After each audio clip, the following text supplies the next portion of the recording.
Welcome to the Rugby World Cup of 2015. We're only days away from the start of the World Cup games, and if the excitement of the Ashes test wasn't enough for you, then I can tell you that this Rugby World Cup will have excitement aplenty. With 20 teams from all over the world, the question on everybody's lips is, can Australia even get out of the pool rounds into the semi-finals, because they have to beat England and Wales to have any chance. With me from the 22, my one-eyed sideline commentator, the man who knows more about rugby than two flies crawling up a wall, has played over 333 and a half first-grade games for the Darlington Point Rangers and captained them on 4 occasions, never missed a game through injury, death or even sickness, and with all that service to the game, never having won the local competition, and if I can remember, never even making it to a grand final, but he carries the emotional and physical scars of being on the bottom of the ladder for so many years. Impressive statistics, Gary Farmer.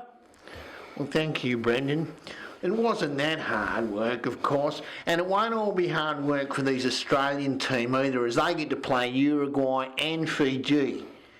And they won't be pushovers either, Fiji, maybe, but because they've got nothing to lose, Australia, and they're going to feel the pressure to maintain some sort of pride with this recent loss to New Zealand by about 20 points. But I reckon Australia, as firming as also runs in this World Cup, they've probably got as much chance as I got of pulling a bird by the end of the tournament. I disagree. I reckon you will get one. There's got to be some English scrubber out there willing to part with her hard-earned cash. Oh. And as for the Australians in their first game against Fiji, they'll have to win by at least 20 points to give the Australian supporters reason enough to think they have a chance at making it through to the pool games. You bloody idiot.